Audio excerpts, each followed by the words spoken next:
বছর 2024 সালে এক শিক্ষার্থী এইচএসসি পরীক্ষা পাশ করেছে, অভিজিৎ হাওলাদার। এই ছেলের ডেঙ্গু জ্বরে আক্রান্ত হয়ে ন্যাশনাল মেডিকেল কলেজে ভর্তি হয়েছিল।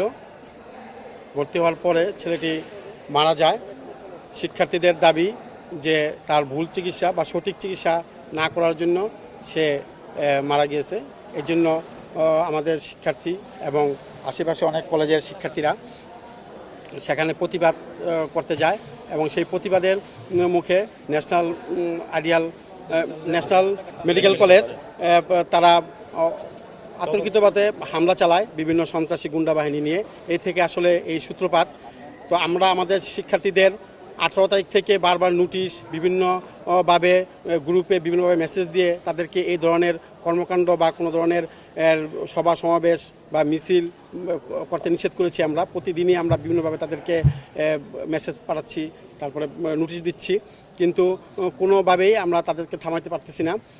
এই পরিস্থিতি আমাদের পরীক্ষা ছিল সেমিস্টার এবং পিটেস্ট পরীক্ষা, আমরা সেটাও বন্ধ করে দিয়েছি এবং ছাত্রদের বিভিন্নভাবে আমাদের শিক্ষকরা গার্জেন সহ বিভিন্নভাবে আমরা চেষ্টা করেছি কাউন্সিলিং করে যে এই ধরনের প্রতিবাদ সভা বা মিছিল মিটিং যেন না করে। কিন্তু সরারদি কলেজের শিক্ষার্থীরা আমার শিক্ষার্থীকে আহত করে মাথা ফাটিয়ে ফেলে।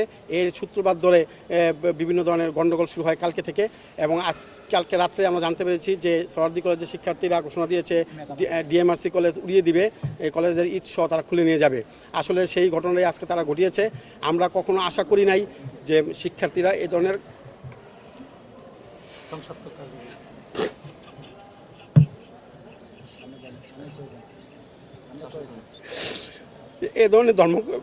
কর্মকাণ্ড করতে পারে, ধ্বংসযোগ।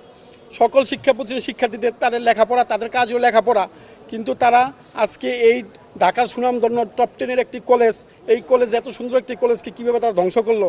আসলে শিক্ষার্থীর সাথে কিছু ছাত্র অছাত্র, কিছু ভাড়াটে, বিভিন্ন কুচক্রী মহল এখানে এসে আজকে এই ধরনের অপকর্ম করেছে। কিন্তু দেখেন আমাদের শিক্ষকরা কবি নজরুল সরারদি কলেজের শিক্ষার্থীদের আমরা সেভ করে দিয়েছি এবং আমাদের শিক্ষকরা আহত হয়েছে তাদেরকে সেভ করার জন্য। তারপরও তারা আমাদের ক্ষান্ত করেনি।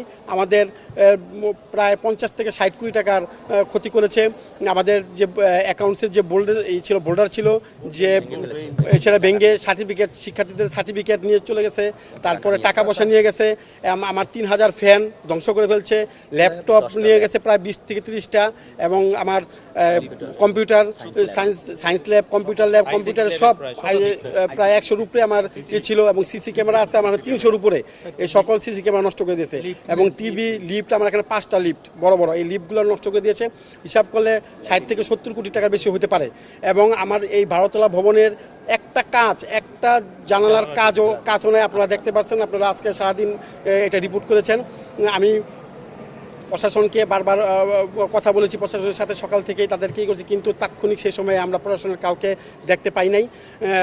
এই জন্য আমরা হয়তো প্রশাসন যদি আরেকটু শক্তভাবে ভূমিকা নিত হয়তো এটা সামাল দেওয়া যেত। কিন্তু আজকে এই ক্ষতি কারো কাম্য নয় এবং আমি কোনো শিক্ষার্থীর মাধ্যমে কোনো শিক্ষা প্রতিষ্ঠানে এই ধরনের ক্ষতি হোক, এটা কোনো শিক্ষক, কোনো জাতি এটা চায় না এবং এটা হওয়া উচিত না। আমরা দেখতেছি প্রতিটি কলেজে এই ধরনের ঘটনা ঘটতেছে, প্রতিনিয়ত একটি কলেজের সাথে একটি কলেজের সাথে একটি কলেজের ঘটনা ঘটতেছে, মারামারি পালাপালি। এবং এই একটা গ্রুপ খুলেছে ইউসিবি নামে একটা গ্রুপ, এই গ্রুপের মাধ্যমে ছাত্ররা বেশি হয়ে যাচ্ছে, উত্তেজিত এবং বিশৃঙ্খলা সৃষ্টি করতেছে। সরকারের প্রতি আমার বিনীত অনুরোধ থাকবে এই শিক্ষার্থীদের কলেজমুখী করার জন্য, বিশ্ববিদ্যালয়মুখী করার জন্য যে ধরনের পদক্ষেপ নেওয়া দরকার সরকারের দ্রুত এই সিদ্ধান্ত নিতে হবে। ছাত্রদেরকে পড়াশোনায় রাখতে হবে, না হলে আজকে দেশকে আরও অন্য দিকে নিয়ে যাবে। এখানে বিভিন্ন কুচক্রী মহল এ ধরনের কাজে লিপ্ত।